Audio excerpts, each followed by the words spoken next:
Please beware of the info in this video. It might free your mind. About 10 years ago, it was popular to think that we live in the most peaceful time in mankind's history. However, today it is clearly seen, as it always has been, that it is the war that is normal and more common than peace. The modern man makes sacrifices to the gods of war and death more and more often. He is ready to destroy and kill those like him for resources, for his pride, for his values, including the idol of the state which replaced God. A man is the absolute champion in doing nasty things and yet calls himself rational being. His common sense is often the masked common madness. Indeed, the man is the most dangerous predator on earth. However, he becomes more and more dangerous to himself. Warfare, it seems, is the fundamental human characteristic rather than simply an ancient tradition. But the true enemies of a man, to which he ought to declare a constant war, nowadays are cunningly hidden. One does not really consider them enemies at all, and nevertheless, one ought to fight them back or get destroyed by them. You ought to fight for your not just better life, but literally for life itself.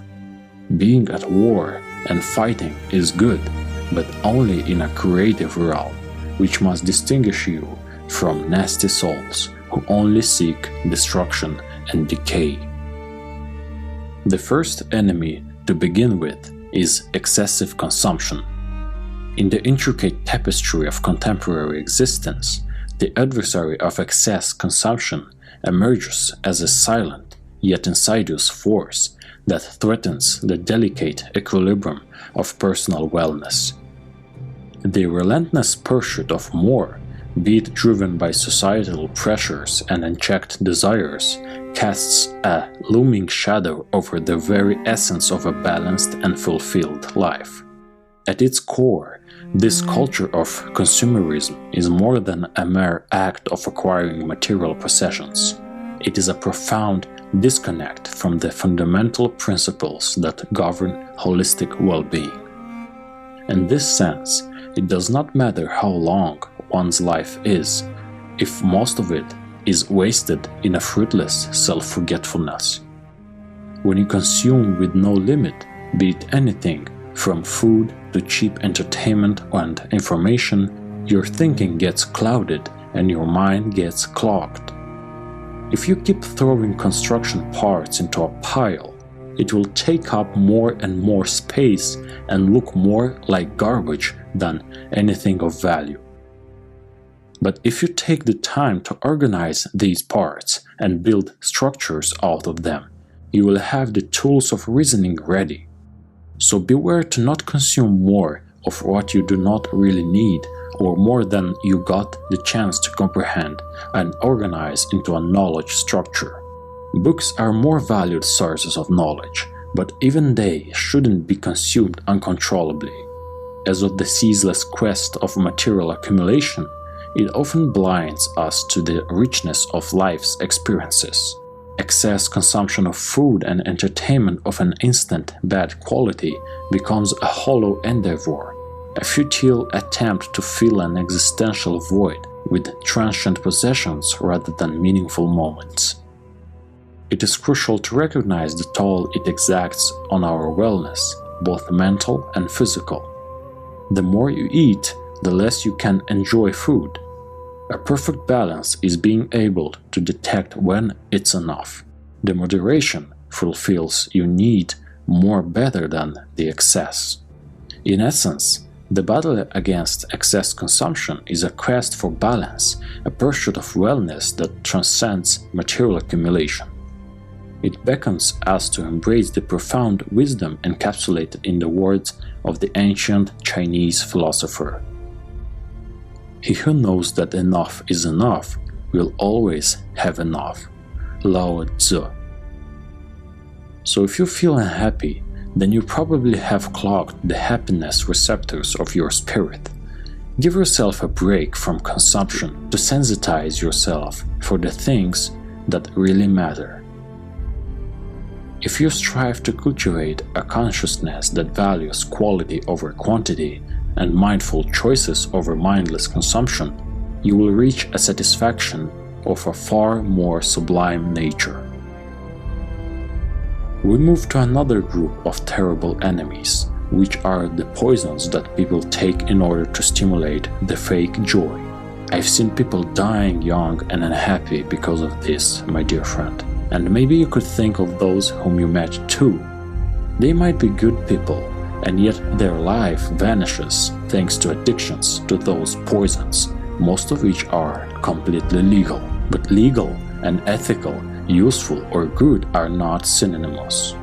So beware of any kind of drugs, including legal ones, such as alcohol, smoking, and sugar. Never consume them, because one day they can become your fatal flaw, leading to a path to the netherworld.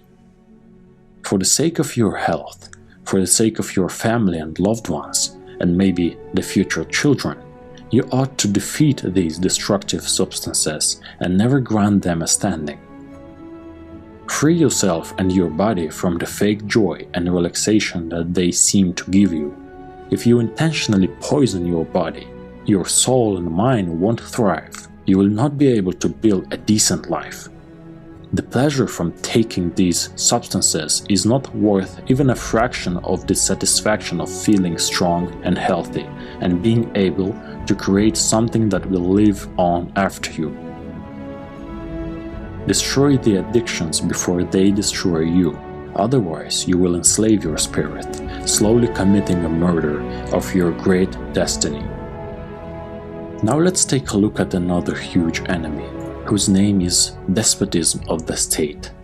The state is a structure that makes you confuse the legal and ethical. It replaces that which is good for a man to that which is good for a politician. You should respect all the reasonable laws of your state, no doubts, but if they demand you to betray your virtue, the very valor of your great spirit, if they try to force you to do what you sincerely believe to be wrong, then do not hesitate to withstand that which is the most precious, your freedom and dignity. Behold that the state, with its tendrils of control and governance, can metamorphose into a tyrannical force that enroaches upon the sacred domain of individual freedom.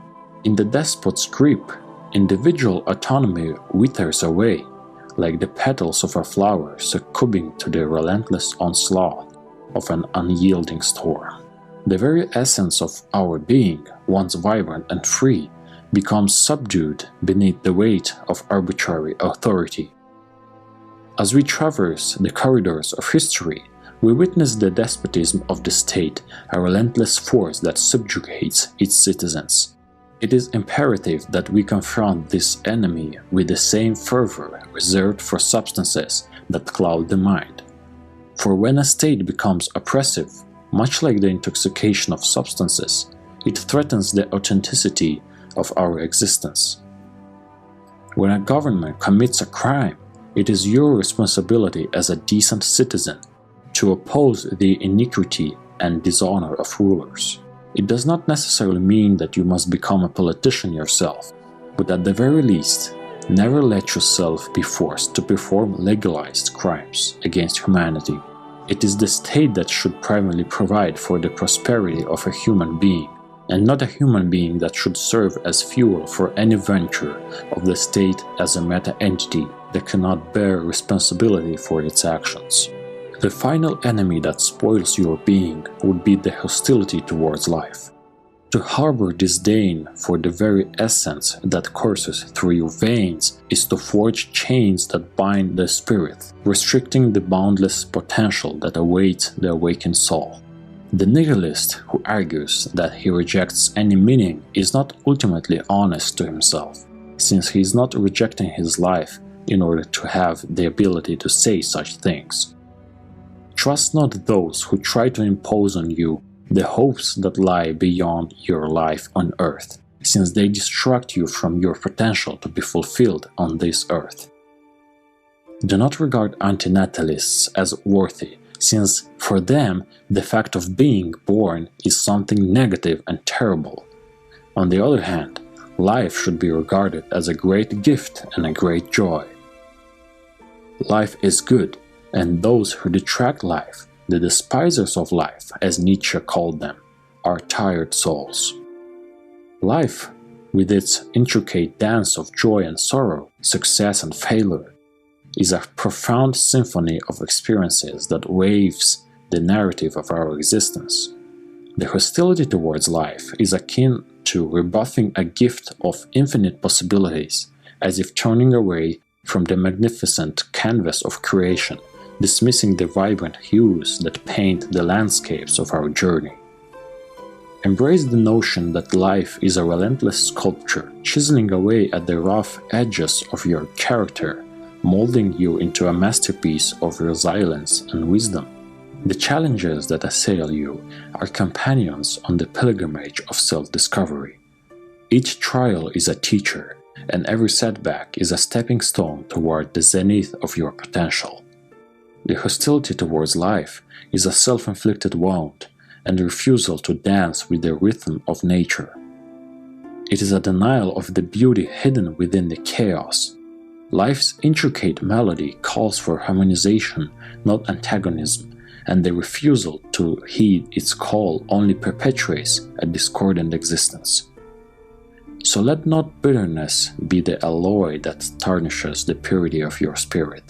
Instead, choose to navigate the labyrinth of life with an unwavering commitment to understanding, acceptance, and gratitude for who you are.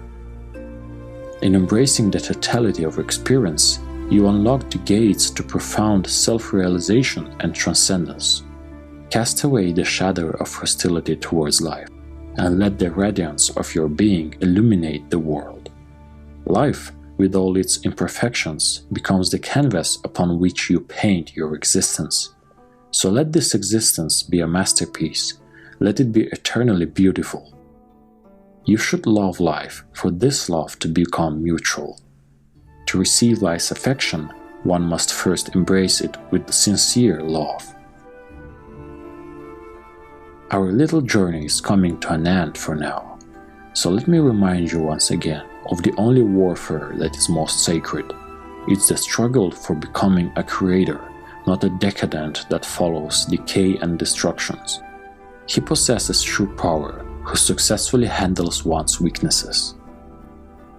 May the love for life grant you the strength to overcome the enemies standing in the way of your power and ultimate dignity. You are the master of your own fate, so do not approach the death of your body and spirit, but instead create for your life such a meaning that when death comes, it will make you declaim, "I lived gloriously." This channel is created to share value with those interested in philosophy, self-education, books, mastering the reality, and improvement of one's being. More meaningful content is coming. If you wish to support this initiative, find information below. Thank you. Truly yours, Augustine.